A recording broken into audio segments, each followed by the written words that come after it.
시작해 보겠습니다. 오랜만에 편집부가 한 자리에 모였습니다. 자, 저희가 오늘 이렇게 또 다시 모인 이유는 그 2026년도 시작했고 또 많은 책들이 나왔습니다. 많은 책들이 나왔지만 그 중에서 이제 가장 핵심이 되는 도서들을 여러분들에게 소개해 드리려고 이 자리에 모였습니다. 와.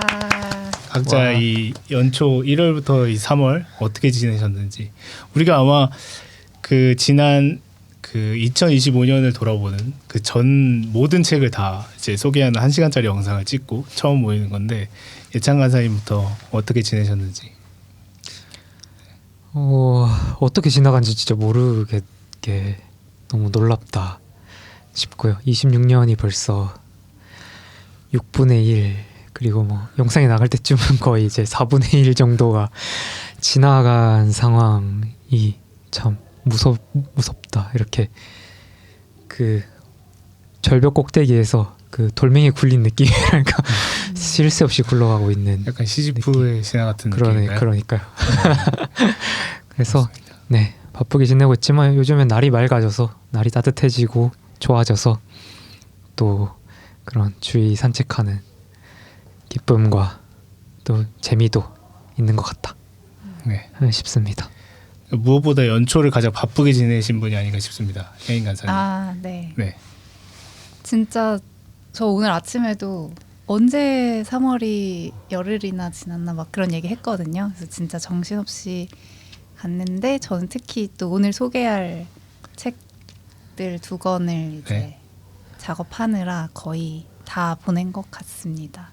네. 무사히 지나가서 기쁘네요. 아직 이제 남았죠. 한 발 남았다. 아직. 아, 네. 쏠 수 있어. 한 발 남았다. 이완 간사님 어떻게 지내셨습니까? 네, 뭐 회사에서는 네, 늘 그렇듯 바쁜 마감 일정 치르고 있고요. 그 저도 집에서도 바쁜 일들이 막 있어가지고 거의 뭐 다른 간사님들하고 비슷하게 시간이 어떻게 가는지 모를 정도로 빠르게 뭐 다 비슷하네요. 네, 정신없이 보냈습니다. 네. 그래도 뭐 1월부터 3월까지 되게 저희가 이제 사순절 준비도 하고 부활절 준비도 하고 바빴는데, 또 책들이 또 되게 한꺼번에 또 많이 또 쏟아져 나왔어요.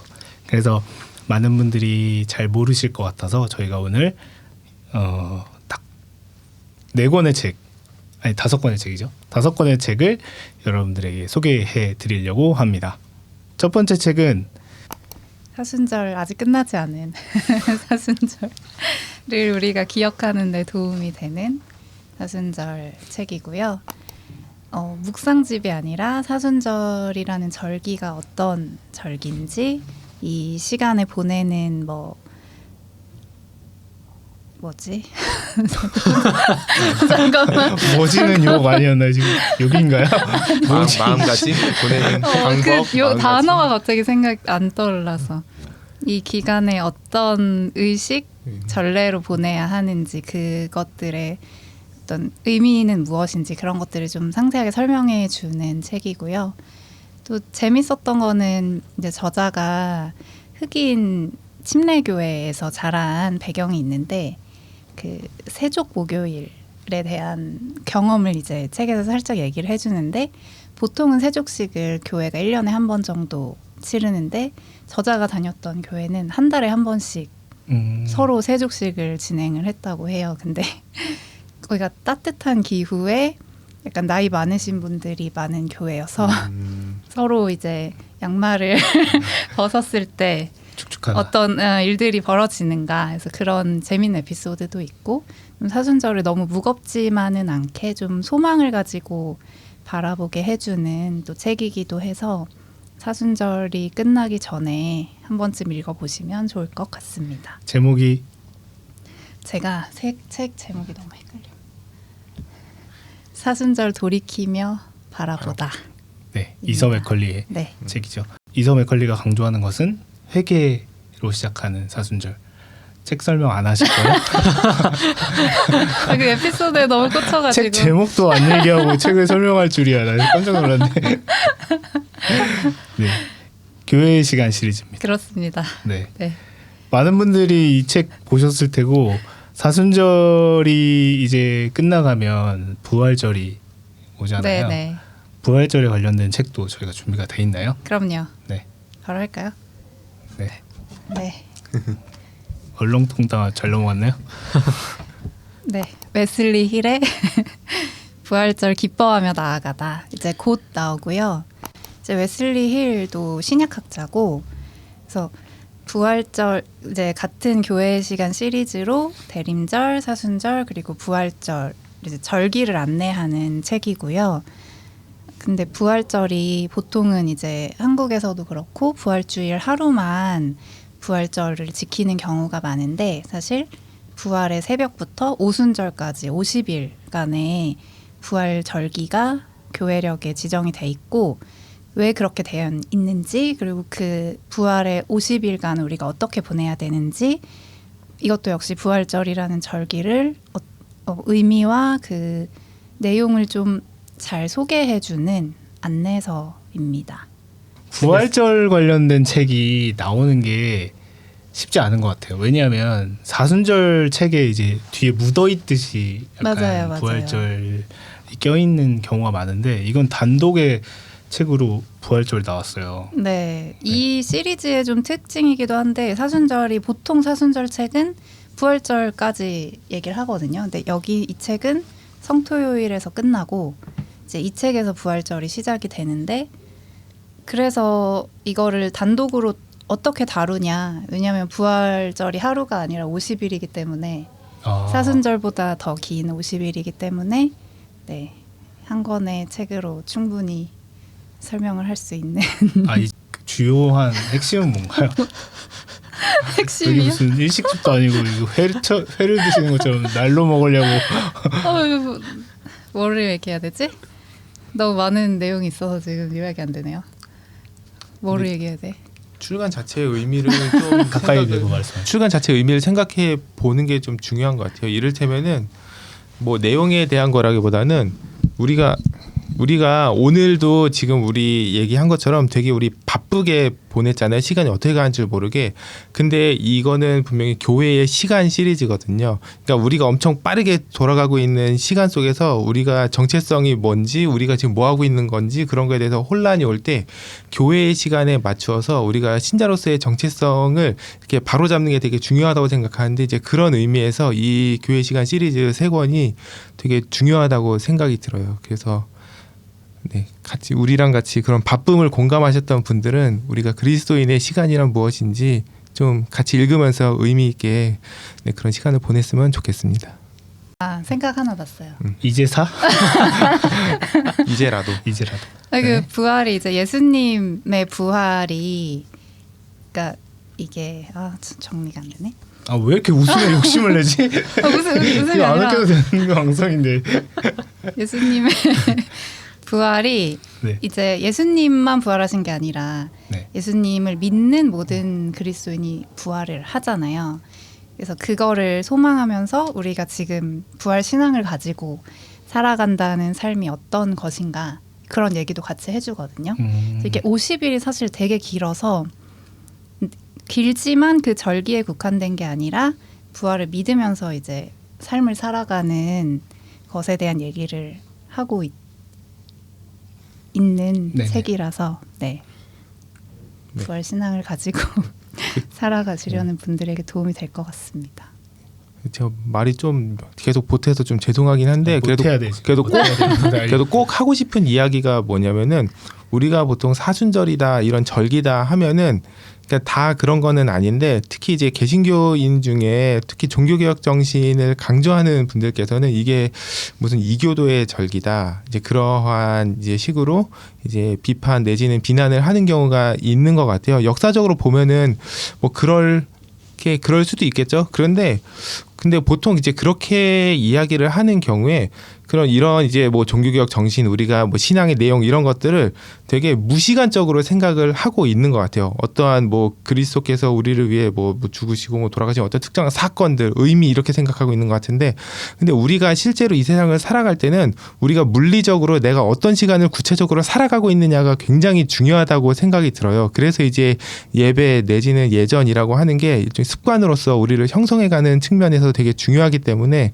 그런 의미에서 우리가 어떤 시간을 살아가고 있느냐, 어떤 시간을 구체적으로 살아가고 있느냐라는 게 되게 중요해서, 한번 내가 이런 절기라고 하는 거는 약간 뭐 가톨릭 같아부터 시작해서 이교도 같아 이런 식으로 이제 생각을 하셨던 분들이 있다면, 우리가 시간이라는 것에 대해서, 그리고 우리가 몸을 갖고서 살아간다는 것에 대해서 좀 진지하게 다시 한번 생각을 해보시면서 이 책을 같이 읽었으면 좋겠습니다. 제가 준비한 책, 이번에 IBP에서 1, 4분기 때 나온 책 중에 하나는 지극히 작은 자들을 위한 바울 신학이라는 책이고요. 이거는 카를라 스테포드 웍스라고 하는 한 이제 신학자의, 성서학자의 책입니다. 저는 이제 학계에 있는 사람이 아니라서 잘은 모르겠는데, 이런 이야기들을 왕왕 들었던 것 같아요. 예수와 바울은 다르다. 그래서 예수님은 마치 뭐 윤리를 제시하고 그리스도인의 삶을 제시한 예수님, 그리고 교리를 제시한 바울, 이런 식으로 분리해서 생각하고, 심지어 바울은 예수를 배신했다, 배반했다. 우리는 예수의 정신을 따르는 것이지 바울의 신학을 따르는 게 아니다. 이런 비판들이 왕왕 있는 것 같아요. 그래서 뭐 예수님은 가난한 자들의 친구다. 하지만 바울은 뭐 교리에 칼을 든 사도다. 뭐 이런 식으로 생각을 하는 것 같은데, 이 저자는 앞에서 그런 얘기들을 해요. 그 학교에서 학생들을 가르치면서 학생들이 바울에 대해서 갖고 있는 이제 바울을 이해하는 두 가지 방식, 그러니까는 엄청 성인처럼 숭배를 한다든지, 말을 금과 옥조로 무조건 여긴다든지, 아니면은 바울은 말 그대로 예수의 정신을 배신한 배신자처럼 여긴다든지, 아니면 특정한 편견, 뭐 여성차별주의자, 노예제를 인정한 사람, 막 그런 식으로 이제 이런 양극단의 이해 가운데서, 근데 그러면은 우리가 당시의 사회문화적 배경을 생각을 했을 때 과연 성경에서, 그러니까 바울의 서신들을 우리가 어떻게 이해해야 될지에 대해서, 그리고 바울은 정말로 예수와 분리된 사람이었는가에 대해서 탐구를 하려고 했던 게, 그리고 결과적으로 예수님이 지극히 작은 자들의 친구인 것처럼, 예수님이 지극히 작은 자들에게 관심을 가진 것처럼, 바울의 관심도, 바울의 정신도 예수의 정신과 동일했다라고 이제 이야기를 하는 것이 이 책의 전반적인 취지입니다. 우리나라에 소개되는 바울 중에 묵시적 바울이라는 그런 바울의 해석 방식이 있는 것 같아요.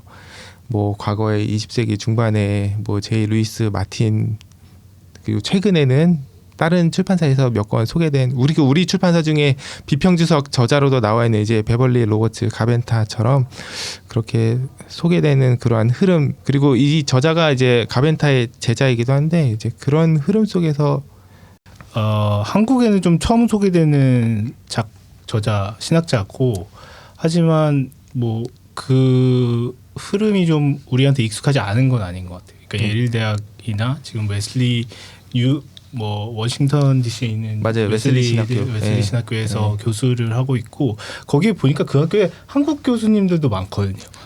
네, 아마 한국 분들도 많이 좀 다니는 학교이기도 하고, 이분이 결국에는 예수님은 병든 자, 아픈 자, 뭐 그 사회에서 소외된 자를 돌보셨는데 바울은 그런 일을 했는가라고 하는 의문점에서 좀 시작한, 그렇지만 이 저자는 바울 역시 예수님이 그렇게 지극히 작은 자들을 살피고 보살피셨던 것처럼, 예수님의 그 행동을, 예수님의 그 신앙을 따라서 바울 역시 그렇게 한 사람이다라고 하는 것을 좀 우리 가운데 좀 밝혀주는 책이 아닌가? 맞아요. 그리고 그런 것들을 단순히 무슨 슬로건처럼 주장을 하는 게 아니라 꽤 구체적으로 제시를 해요. 뭐 이를테면은 뭐 1세기의 초기 교회의 그 공동체 구성원들의 이제 실제 성분이 어땠냐. 구성원들이 굉장히 다양했지만 그 중에 이제 최상층은 극소수였고, 그리고 이제 뭐 일종의 그냥 평민이라고 표현할게요. 그쪽도 이제 뭐 비교적 많지는 않았고 상대적으로는 이제 하층민 내지는 최하층민이었다라고 하는 것들을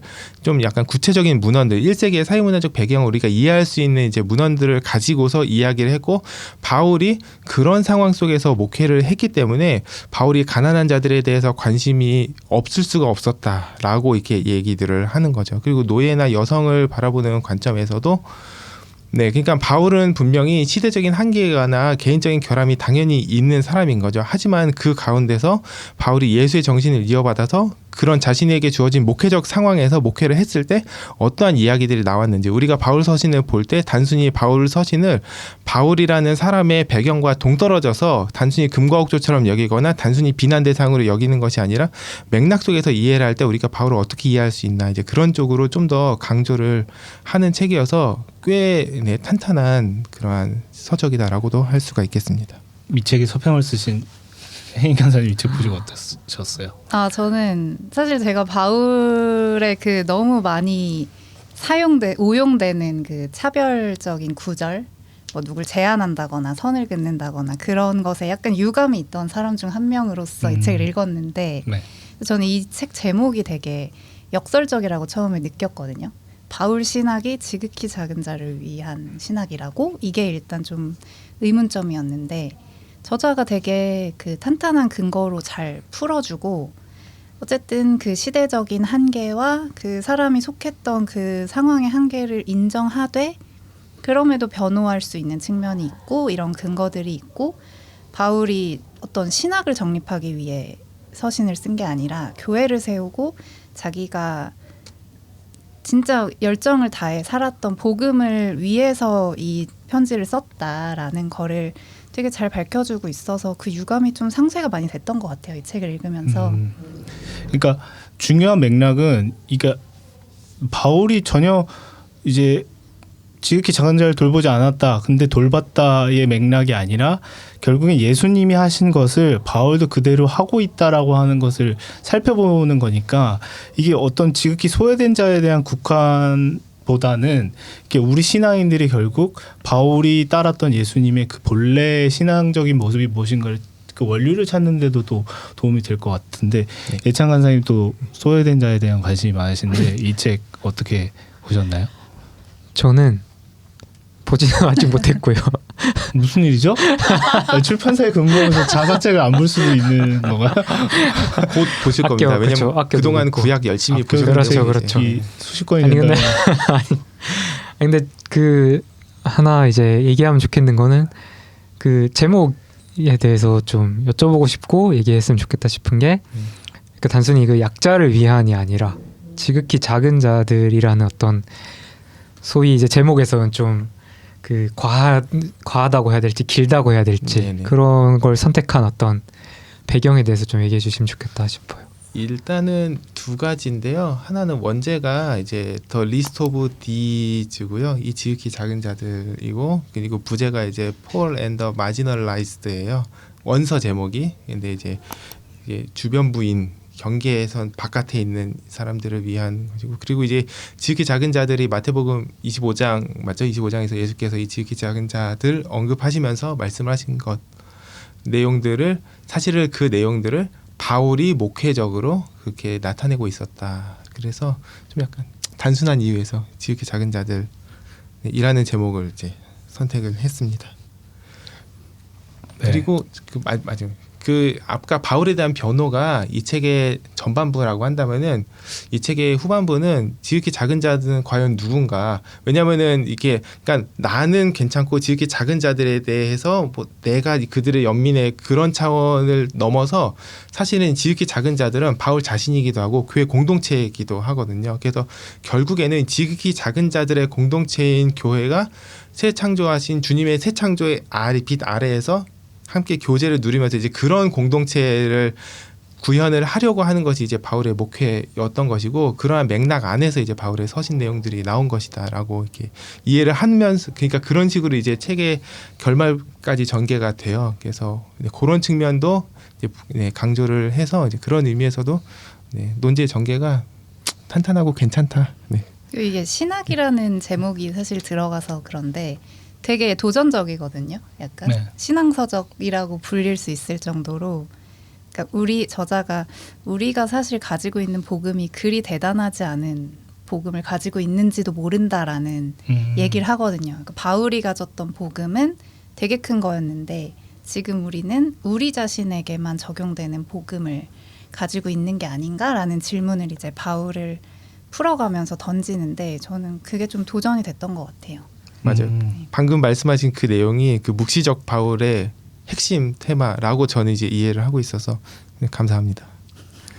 이게 마케팅 할 때는 상당히 어려운 책이 맞는 것 같아요. 특히 한국에 잘 알려지지 않은 외국 여성 신학자, 그 다음에 또 너무 이제 레드오션이라고 할 수 있는 바울 신학에 관련된 이야기, 또 소외된 자에 대한 얘기는 더더군다나 또 한국 교회 출판 시장에서 잘 이제 소비되지 않는 주제인데 그 모든 걸 다 갖춘 것이 이 책이라고 했을 때, 이 책 자체도 어떤 그런 고정관념들로 좀 오염돼 버리는 것이 아닌가 그런 것을 좀 안타까웠거든요.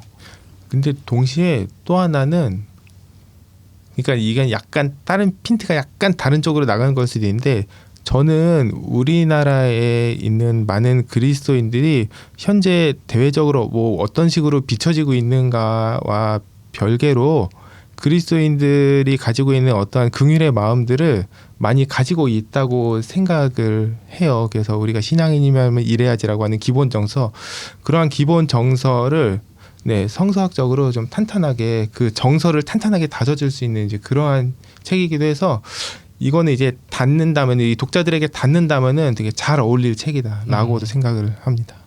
네, 다음 책을 넘어가 볼까요? 내가 빨리 해야지.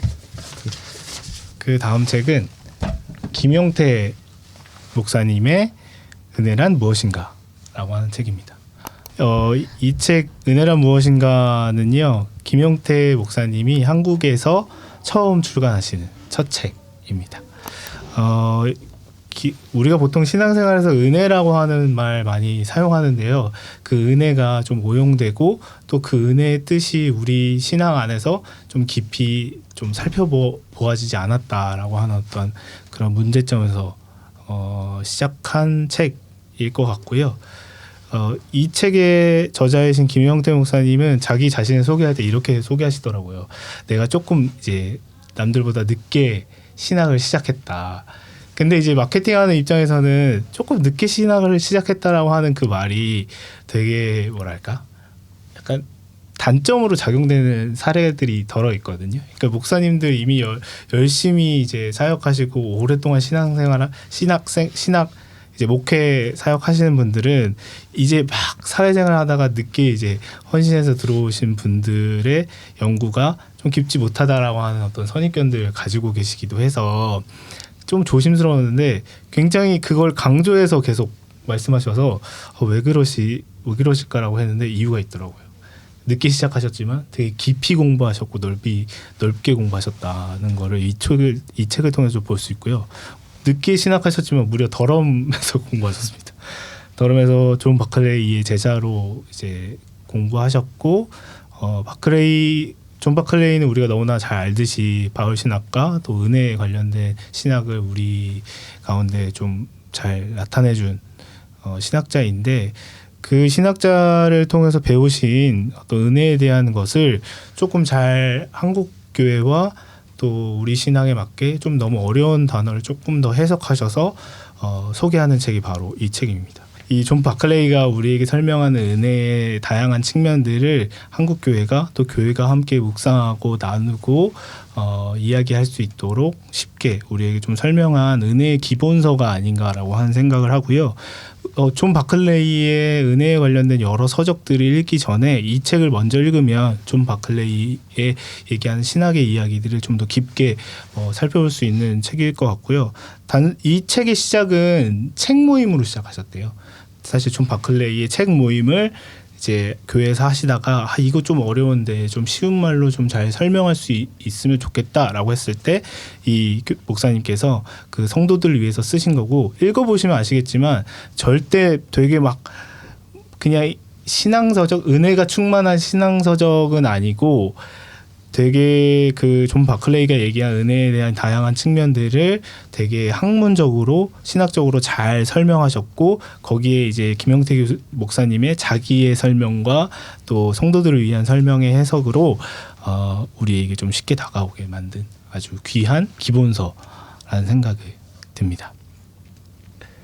전 사실 저거 하면서 다른 책 생각했는데 은혜란 무엇인가 하면서 그 환대의 신학 생각을 아 맞아요. 저도 환대의 신학이 생각났어요. 네. 환대 신학이 결국에 어떻게 그리스도인이 환대할 수 있는가라고 해서 그리스도인의 은혜 얘기하면서 네. 그 바클레이의 은혜 개념을 가지고 와서 이야기를 하거든요. 그래서 또 선물이라는 맞아요. 개념도 네. 다루니까요. 아 환대의 신학이랑 같이 읽으면 좋을 것 같다는 생각이 드네요. 네. 원래 은혜라는 것이 기본적으로 이제 그러니까 비상응하기 때문에 그게 이제 선물이 가능한가라고 하는 것이 이제 뭐 선물에 대해서 그 선물의 가능성에 대해서 제기되는 이제 의문이라고 한다면은 이제 기독교의 선물은 기독교의 원래가 이제 그러니까 그 성격이 비상응하는 것이고 오히려 이제 흘러가는 것이기 때문에 네 이제 그런 측면에서 이제 환대에 대해서 좀 많이 생각을 했었고 이 책 생각을 했을 때 네 환대의 신학이라는 책이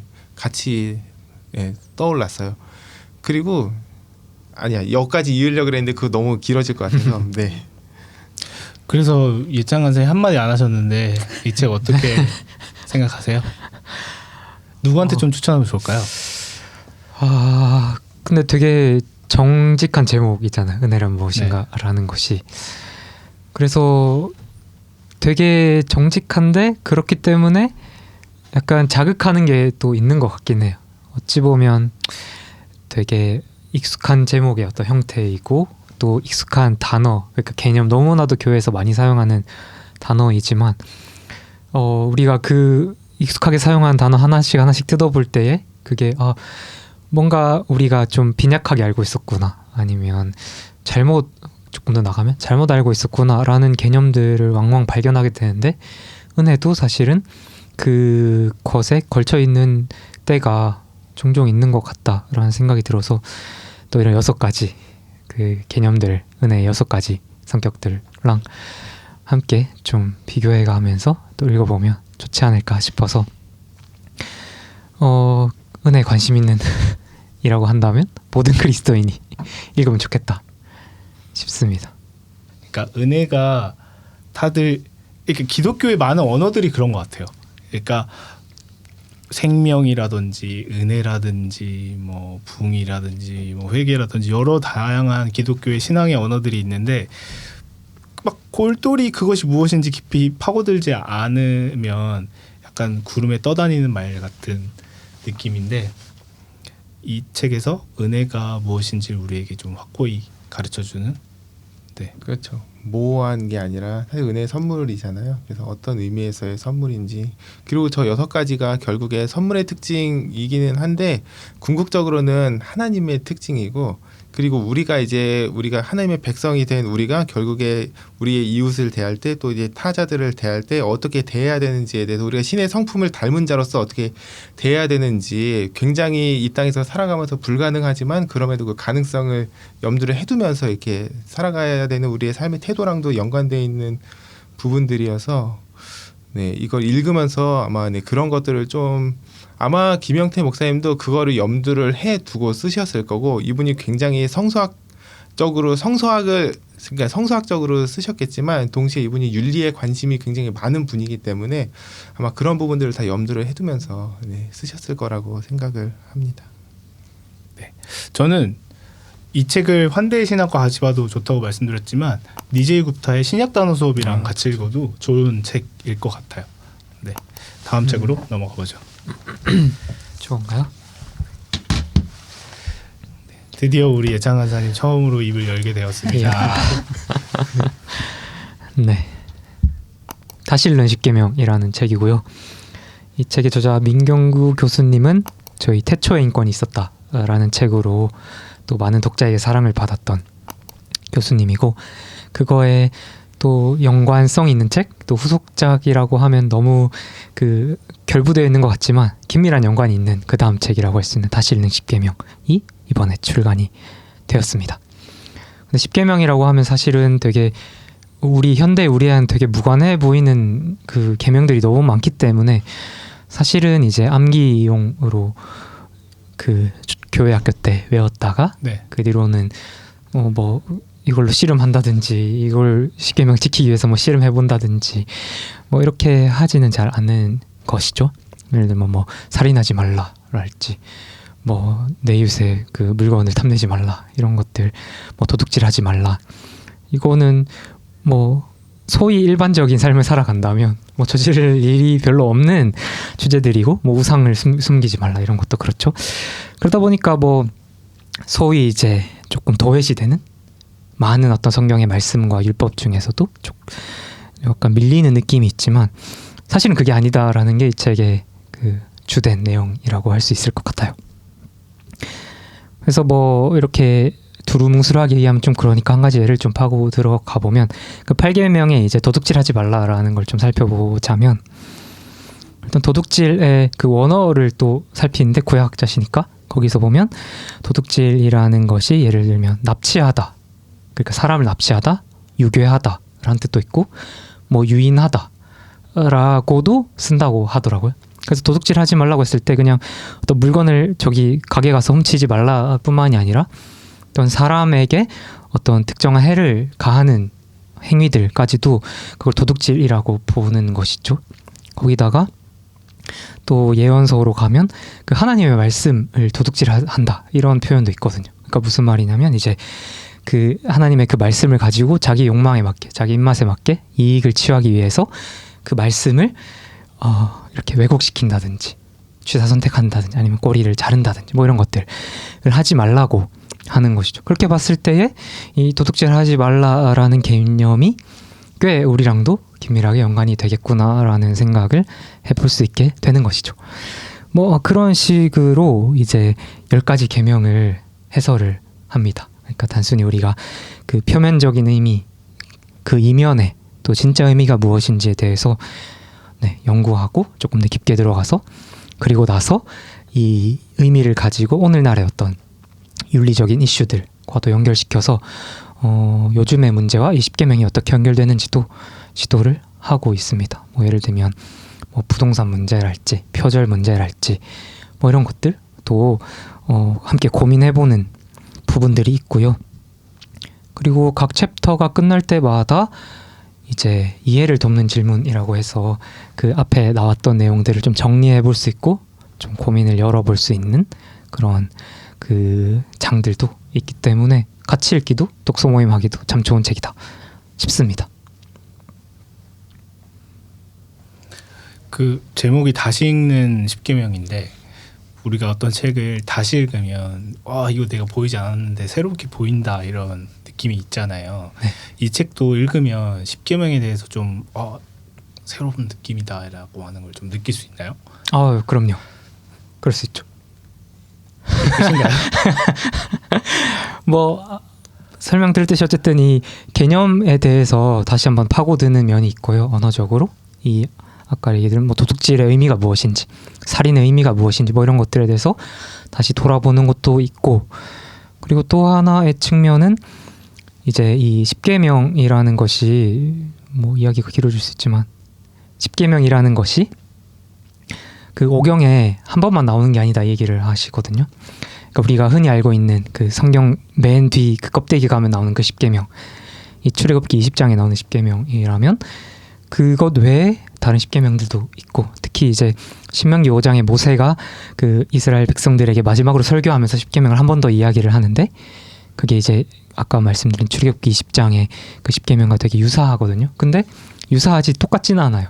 거기에 미묘한 차이들이 있고, 그래서 그 아까 말씀드린 이 본문에서 10개의 10계명을 해설을 할 때 그 두 가지를 좀 비교해 가면서 의미를 좀 찾아 나가는 작업들도 하거든요. 그런 걸 보면 이게 좀 학자로서의 진면목이 있는 거죠. 그런 면에서 이렇게 볼 수 있구나 10계명을 라는 좀 하나의 각도가 될 수 있을 것 같아요. 어떻게 생각하세요? 이 책에 대해서? 그 태초에 인권이 있었다. 편집하셨죠? 네, 그 책에서도 어쨌든 율법 안에 나타난 인권의 여러 이슈들을 다룬 책인데 이 책은 그 율법 자체, 율법의 핵심인 십계명에 대해서 이제 얘기를 하시니까 그 본인의 저자 본인의 그 전문 영역으로 확실히 좀 진입을 많이 하신 것 같아서 저자의 진면모가 잘 드러난 책이 아닐까 기대가 됩니다. 네.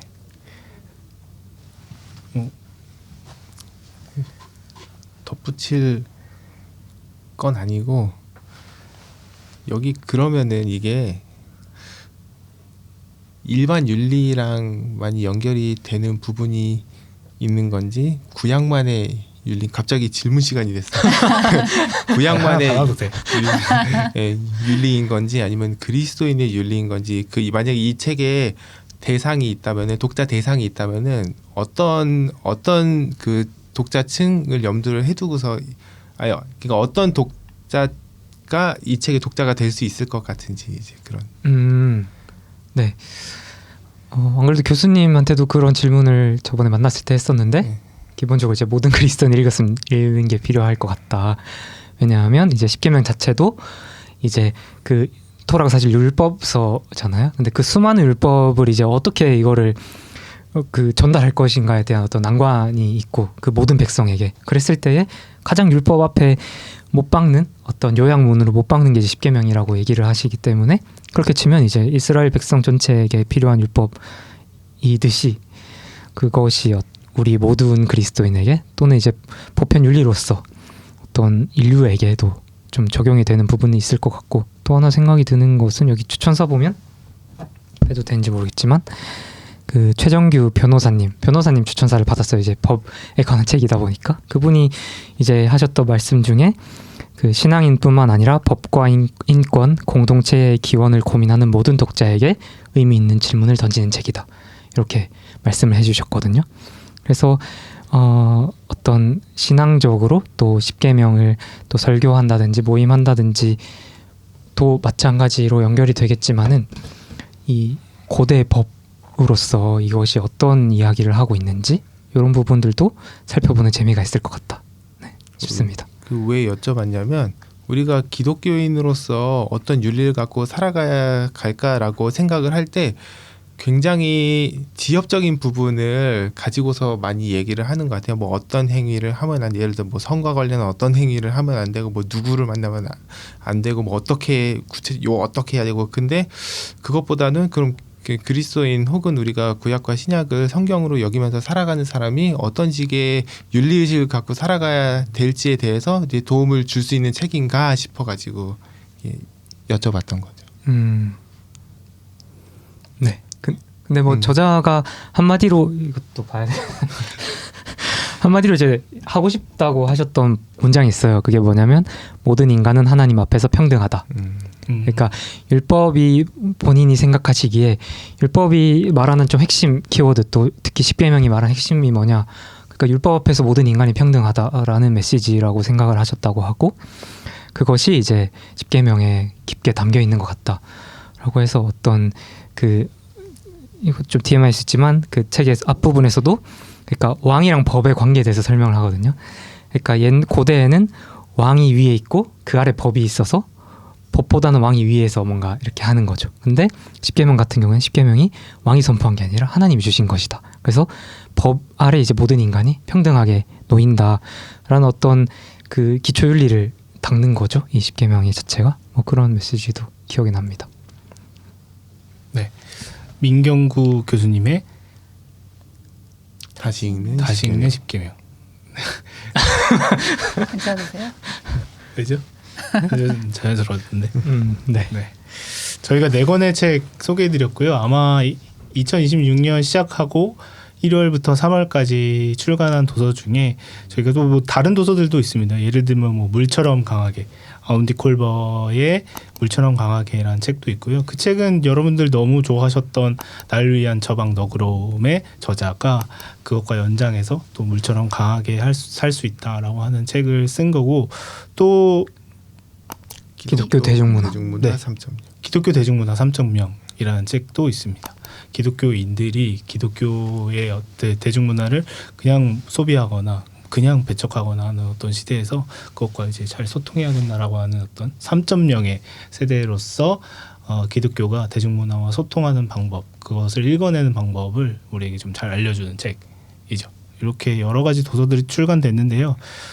그 소식도 여러분들에게 전하면서 주요한 도서 4권을 여러분들에게 5권이죠. 5권을 여러분들에게 소개해드렸습니다. 어떠세요? 이제 날도 풀렸고 이제 새로운 책 맡으셔서 이제 4, 5, 6월 출간하셔야 되는데 어떤 마음가짐으로? 네. 뭐 여느 때와 같이 또 내야 될 책들이 이제 뭐랄까 문을 막 두드리고 빨리 나오라고 두드리고 있는데 네. 뭐 맞춰서 내되 또 각 책의 애정을 담고 어떻게 해야 이 책이 독자들에게 필요한 독자들에게 잘 닿을 수 있을지 좀 그런 집중력을 잃지 않고 또 마음을 가지고 계속 해나가야겠다 싶고 또 여러 기대되는 책들이 있기 때문에 또 독자 여러분들도 기다려주시면 또 좋은 책들로 만나보시리라 생각합니다. 네, 저는 이제 곧 나올 부활절 책을 또 애정하는 마음으로 잘 소개하면서 또 나올 기대작들을 열심히 만들면서 지낼 것 같습니다. 네. 네, 오늘 이렇게 소개된 책들이 다 전체적으로 지금 우리의 정체성을 다시 한번 되새기게 하는 것 같아서 되게 좋은 것 같아요. 엄청 바쁘지만 우리는 교회 시간을 살고 있고, 근데 은혜를 입은 자로서 이제 세상을 살아가는 그리스도인으로서 어떻게 살아가야 될지에 대해서도 생각하고, 그러면서도 우리 자신뿐만 아니라 우리의 이웃 그리고 우리 자신이 약한 자라는 것을, 작은 자라는 것을 염두하면서 살아가는 그런 사람들이라는 점에서 이 4책들이 전체적으로 다 연결이 되는 것 같아서 오늘 5책들이 소개한 게 되게 좋았습니다. 네. 그 IBP는 이제 4월, 5월 되게 커다란 이벤트들을 또 준비하고 있고요. 또 좋은 책들 여러분들에게 소개할 예정입니다. 많이 관심 가져주시고 저희와 함께 해주시면 저희가 여러분들의 신앙에 도움이 되는 여러 양서들을 출간하는데 최선을 다하겠습니다. 오늘 함께 해주셔서 감사합니다. 다음에 또 뵙겠습니다. 감사합니다. 감사합니다. 감사합니다.